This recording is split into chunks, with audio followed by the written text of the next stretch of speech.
हामी आज एकदमै दुःखी छु। हामीले हाम्रो साथी गमाएका छौँ, एउटा असल साथी गमाएका छौँ, एउटा समाजसेवी, एउटा सहयोगी मन भएको, सहयोगी भावना भएको साथी गमाएका छौँ।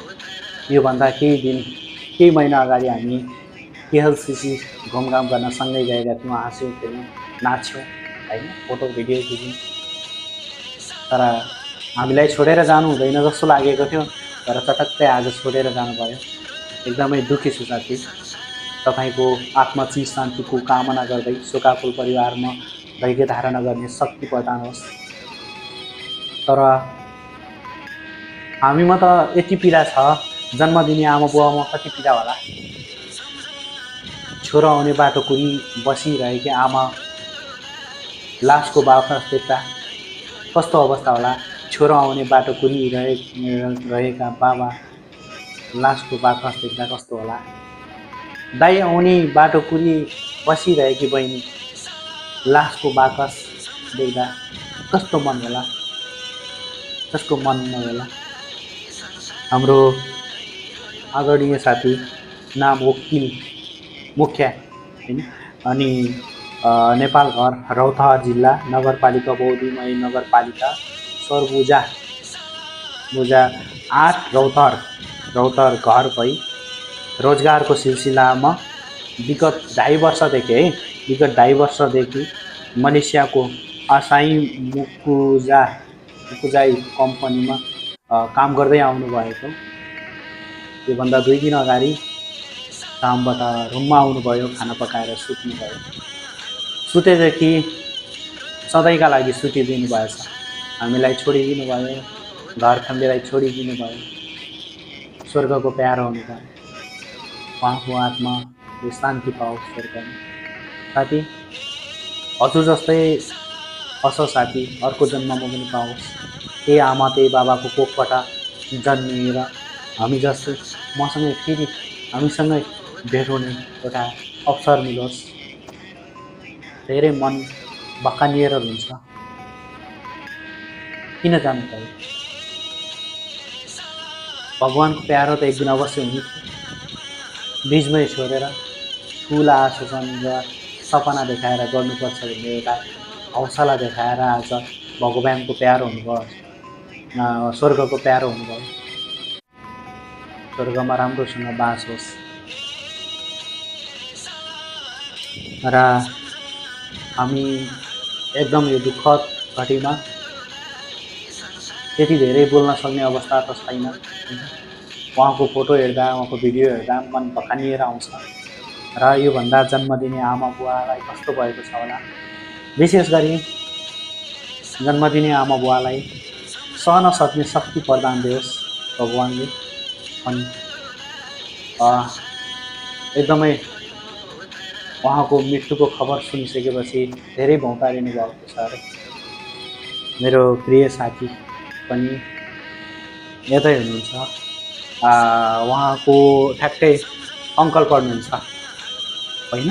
घर तपाईँहरूको नजिकै नै, नजिक एकदम। उहाँले वास्तविकता कस्तो साथी हो त, को कस्तो खालको अङ्कल हो त, हजुरले बताइदिनु। मेरो सबै आफ्नै थियो, घर पनि एउटै थियो। सानैदेखि सँगै बसेको, मलेसियामा आएर फर्ती सँगै बस्नु भएको। यति वर्ष 2.5 वर्ष पुग्न लागेको। अब काम गरेर आयो, खानासाना खायो, अब सुत्यो। सबै दिनको लागि सुताइदिनु भएको भगवानले। धेरै गाह्रो भयो। सँगै हिँड्ने, सँगै खाने, सँगै एउटै थालीमा खाने अङ्कल, आफ्नो काकु बाबु नाता लाग्ने, एकदम अब आफ्नो उमेर अवस्था साथी जस्तै। यसरी सदाको लागि छोडी जानुहुन्छ भने हामी कल्पना मात्रै गरिरहेको। आजभोलि त हामीलाई पनि डर लाग्न थाल्यो। कहिले हामी पनि त्यस्तै सुतेको हुन्छौँ, होइन? आखिर उहाँ पनि त हामीभन्दा हट्टाखट्टा मान्छे हो नि। कसरी छोडेर जानुभयो? न नसा, न पानी, न झै, न झगडा, केही पनि थिएन उहाँसँग। सादा जीवन, उच्च विचार गरेको व्यक्ति हो। एउटा समाजमा राम्रो काम गर्नुपर्छ भन्ने सोच बोकेको मान्छे हो। किन छोडेर जानुभयो हामीलाई?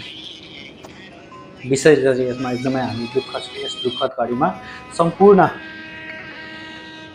देश विदेशमा रहनुभएका सम्पूर्ण व्यक्तिहरूले श्रद्धाञ्जली अर्पण गरिदिनु होला। ताकि उहाँको आत्माले शान्ति पाओस्। हामीले अरू दिन त केही पनि सक्दैनौँ, हामीले अरू गर्न त केही पनि सक्दैनौँ। उहाँको चिर शान्तिको चिर शान्ति आत्माको कामना बाहेक अरू दिन त केही पनि सक्दैनौँ। अब उहाँलाई बताउन पनि सक्दैनौँ, छोडेर गइसक्नुभयो। विशेष गरी जहाँ हुनुहुन्छ स्वर्गमा राम्रोसँग बास होस् साथी, सधैँ सम्झिरहनेछु। यो मनमा छाप छोडेर जानुभएपछि तपाईँको सहयोगी भावनालाई कहिले भुल्ने छैन। त्यस्तै अर्को जन्म पनि लिनुभयो भने हामीसँगै भेट गर्ने रिकम नलिनु होला। विशेष गरी घरमा भएको आमा बुवालाई एउटा सम्हालिदिनु, केही हौसला मिलोस्। र यही भिडियो मार्फत म के भन्न चाहन्छु भने हामी सबै जतिजना छौँ यहाँ, स्यालेरी आयो भने यदि भयो भने जति हुन्छ 2-4 रुपियाँ उठाएर अब एउटा बुवा आमाको त्यसको लोनको लागि र केही राहत पुगोस्, एउटा यो सानो खालको अभियान जस्तै सबैलाई सहयोग अपिल गर्नेछु। विशेष गरी सबैले सेयर गरिदिनु होला भिडियोलाई। हाम्रो प्रिय साथी पनि हुनुहुन्छ, उहाँको छोरा पर्नुहुन्छ। यो विशेष गरी यो अभियान उहाँहरू मार्फत हामी सबै मार्फत उठ्दैछौँ। सबैले सहयोग गर्न चाहने यहाँ रहनुभएको भिडियो हेर्नुभएको सबैले सहयोग पनि गरिदिनु होला भन्न चाहन्छु। परिवारलाई केही न केही राहत होस् अहिले यस दुःखद घडीमा है।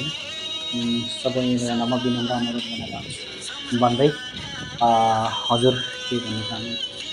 ल सबैजनामा त्यही कामको गरिदिनु, उनीहरू परिवारले राम्रो होस्। अब छोडेर जानुभयो, हामीलाई पनि गाह्रो भयो, दुःख भयो। एकदम यो दुःखद घडीमा सबैले साथ दिनु होला, सपोर्ट दिनु होला। उहाँको चिर शान्तिको कामना गर्दै श्रद्धाञ्जली अर्पण पनि गरिदिनु होला भन्न चाहन्छु। हस् साथी, स्वर्गमा बास होस्, हामीबाट टाढा भए पनि सधैँभरि स्वर्गमा